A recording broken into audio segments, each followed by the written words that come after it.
Indonesia terdiri atas berbagai macam suku bangsa dan budaya, namun tetap dalam satu wadah NKRI.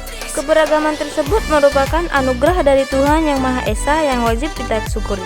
Oke, kita lanjut tentang teks Pawai Budaya. Pawai Budaya sangat menarik warga kampung Babakan. Keberagaman budaya Indonesia, Udin dan teman-teman tidak pernah bosan menanti rombongan pawai lewat. Tahun ini mereka datang ke alun-alun untuk melihat pawai tersebut.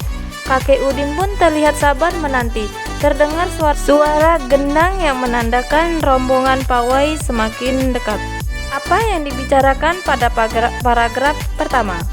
Ini membicarakan tentang pawai budaya sangat menarik, utamanya bagi warga kampung Dadakan. Setiap bacaan biasanya terdiri atas beberapa paragraf. Setiap paragraf memiliki gagasan pokok yang didukung oleh gagasan pendukung. Gagasan pokok adalah ide utama yang dibahas dalam suatu bacaan. Dapat berupa kalimat inti atau berupa pokok paragraf. Gagasan pendukung adalah uraian atau tambahan informasi untuk gagasan pokok. Gagasan pokok adalah suatu inti pembahasan dalam sebuah paragraf. Cara menentukan gagasan pokok yaitu: yang pertama, bacalah teks dengan sesama. Yang kedua, temukan kalimat utama pada teks. Ketiga, temukan unsur inti dari kalimat utama. Yang keempat, unsur inti kalimat utama adalah gagasan pokok. Dari teks bacaan Pawai Budaya dapat kita temukan kalimat utamanya, yaitu terletak pada awal paragraf. Kalimat utamanya, Pawai Budaya sangat menarik bagi warga kampung Dadakan. Dari situ kita bisa menemukan unsur inti kalimat utama, sehingga kita tarik kesimpulannya. Unsur inti kalimat utama sama dengan gagasan pokok.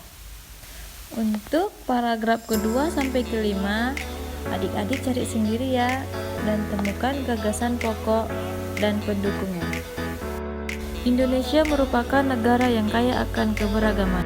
Keberagaman tersebut adalah yang pertama, keragaman agama, kedua, keragaman budaya, yang ketiga, keragaman bahasa daerah, yang keempat, makanan khas daerah, dan lain sebagainya. Sebagai contoh, Aji dan Cindai berasal dari Yogyakarta. Rumah adatnya adalah joglo. Makanan khas daerah dari Yogyakarta adalah gudeg. Yang kedua, Adam dan Lela yang berasal dari Betawi. Rumah adatnya kebaya, makanan khasnya kerak telur. Yang ketiga, Anwar dan Zakia yang berasal dari Padang. Rumah adatnya rumah gadang, makanan khasnya rendang. Adik-adik bisa bertanya kepada teman-temannya untuk mencari informasi tentang keberagaman suku bangsa di kelasmu. Nah, adik-adik, jika kalian berbeda suku dan bangsa kepada teman yang lainnya, bagaimana sikap yang harusnya kalian tunjukkan terhadap perbedaan yang ada? Nah, berikut ini contoh sikap menghargai keberagaman. Yang pertama, berteman dengan siapa saja. Yang kedua, menghormati orang lain yang berbeda keyakinan. Dan yang ketiga, senantiasa bertutur sopan dan berperilaku santun. Yang keempat, memberi apresiasi terhadap keberagaman. Yang kelima, cintai keberagaman dan yakin akan banyak manfaat. Selain kaya akan budaya, tarian, dan makanan khas daerah, Indonesia juga kaya akan jenis alat musik. Contoh alat musik di Indonesia yaitu yang pertama, angklung, yang berasal dari Jawa Barat dan dimainkan dengan digoyang-goyangkan.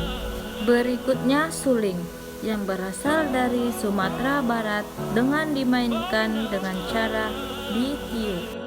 Selanjutnya ada gendang. Gendang ini berasal dari Jawa Barat, dimainkan dengan cara ditabuk. Lalu ada tifa yang berasal dari Papua, dimainkan dengan cara dipukul. Pada alat-alat musik ditiup, dipukul, digendang, dipetik akan menghasilkan hal ini karena alat-alat musik yang dimainkan akan menghasilkan getaran. Getaran merupakan sumber bunyi. Lalu, bagaimana cara menghasilkan bunyi yang lebih keras? Caranya yaitu jumlah getaran semakin banyak dalam setiap detik, maka bunyi yang dihasilkan akan semakin keras.